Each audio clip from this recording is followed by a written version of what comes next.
and trust you deserve. By making small but significant changes in the way you present yourself and respond to others, you'll experience immediate results. In baseball, by learning to become a switch hitter, you gain an advantage other hitters don't have. A switch hitter can choose to bat left or right-handed. If they have a left-handed pitcher, they shift to a right-handed stance. Or if they have a right-handed pitcher, they shift to a left-handed stance. By learning to bat both ways, they have an advantage over others who are limited to one hand. Likewise, in the workplace, by learning to respect the unspoken rules and values of both men and women, you'll develop the ability to switch back and forth according to what is most appropriate. In the workplace, we are often so different that it's as if we're from different planets. Men are from Mars, and women are from Venus.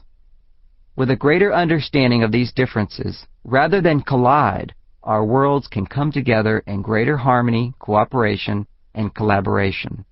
Differences don't have to create separation and tension. With a clear and positive understanding of our differences, mutual respect and trust between men and women increases, and all levels of the workplace are enriched.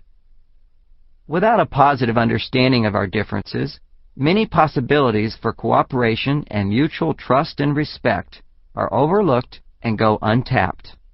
Too often, men don't recognize the value that women bring to the workplace, while women mistrust the support that's possible to receive from men. Through understanding our differences in a more positive light, both men and women at all levels of the workplace can begin to appreciate each other more. With this important insight, both men and women have the choice to make a few adjustments in their thinking and behavior to be more respectful of others and get the support they're looking for. Without this insight, we really don't have a choice. Without an in-depth, positive understanding of our possible differences, we'll continue to do what we've been doing and keep getting the same results.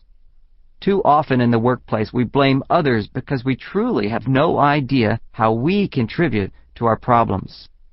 Without a clear awareness of the many ways we unknowingly block cooperation, we cannot adjust our behavior and thereby change the results we get. Creating success. Successful people have the ability to express different parts of who they are at different times according to what's most appropriate to meet their ends. For example, the difference between a great actor and a mediocre actor is his or her ability to express authentic feelings in their role. They're able to pull forth a part of themselves that fits the role. In a similar way, to succeed in the workplace, we're required to pull forth a part of us that fits our changing roles. The increased awareness of gender differences increases your flexibility to adapt your instinctive style of relating to a more appropriate style. Your ability to create success increases when you're able to adjust your style to meet the changing needs of others. In the workplace, every situation and interaction dictates a different way of expressing ourselves. What's appropriate in one setting is not necessarily appropriate in another. It's naive and counterproductive to imagine that we can freely express all of who we are at all times. Certainly in some situations, we can relax and just be ourselves, but at other times, we must adjust our behavior in order to be interpreted or evaluated in a positive manner. Prima donnas may say, "This is who I am, and I'm not changing." But a true professional says, "How can I serve you better?" And then draws upon a part of him or her that best fits the role. The truth is, we all have a little Martian and Venusian inside of us. With a greater awareness of what's required, we can then draw forth the part of ourselves that's needed. To succeed in the workplace, we have to present what is needed and then make sure that our personal needs are met at home or outside the context of work. Basic survival training.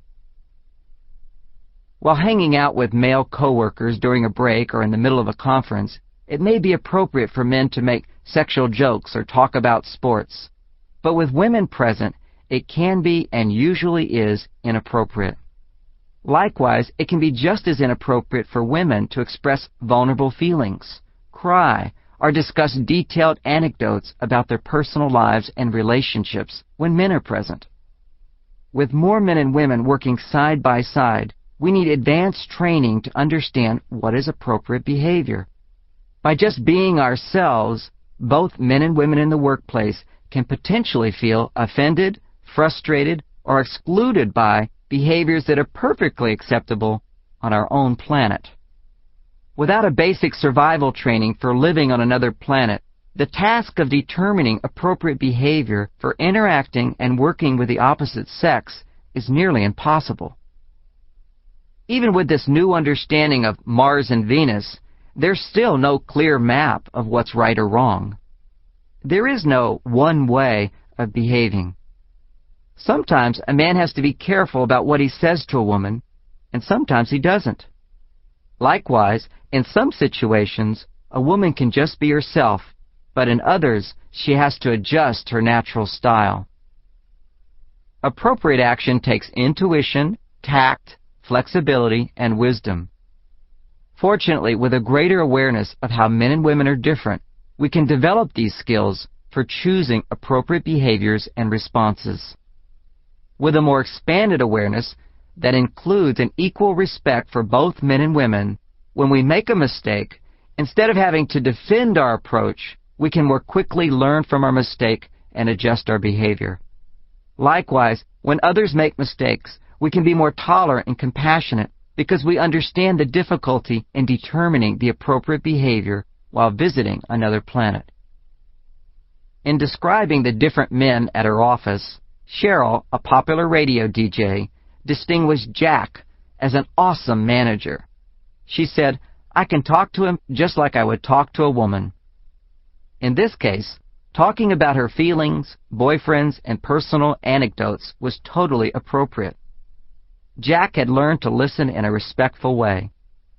By adjusting his behavior and responses to respect Cheryl, he had earned her loyalty, cooperation, and support. In describing the women in his office, Tom, a sales rep, distinguished his manager Karen as great. She was like one of the guys because he could talk about anything. He could make sexual jokes and she would not be offended. He could talk about sports and she didn't feel excluded. Instead of becoming more distant, like other women he knew, she would chime in with interest and a sense of humor. Karen's ability to respond like one of the guys, or Jack's ability to listen and communicate like he was from Venus, gave them both a particular advantage. Not everyone, however, can completely accommodate the different styles of men and women. Fortunately, this kind of adeptness is not the only skill required to be successful. It's often enough if we can simply recognize, accept, and respect the differences. It's not necessary for men to become like women, or women to become like men. How to listen to this audiobook. For most people, the insights in this audiobook provide a much-needed understanding of how the opposite sex thinks, feels, and reacts differently. In my workshops and seminars, some participants nod their heads and relate to almost everything, while others pick and choose the parts that work for them. I suggest that you approach this material in a similar manner. Consider this audiobook as a buffet meal. There are a lot of ideas to pick and choose from. Every dish is not for every person. What one finds to be particularly helpful may not be for another. Just take your pick and leave the rest. Throughout Mars and Venus in the workplace, as you discover the many differences between men and women, it doesn't suggest that all men are one way and all women are another. Ultimately, each person is unique. But when the differences emerge, we need a positive way of understanding them to avoid frustration, disappointment, and worry. By having a clear and positive understanding of our differences, we can make sure to make the right impression and create the results we're looking for.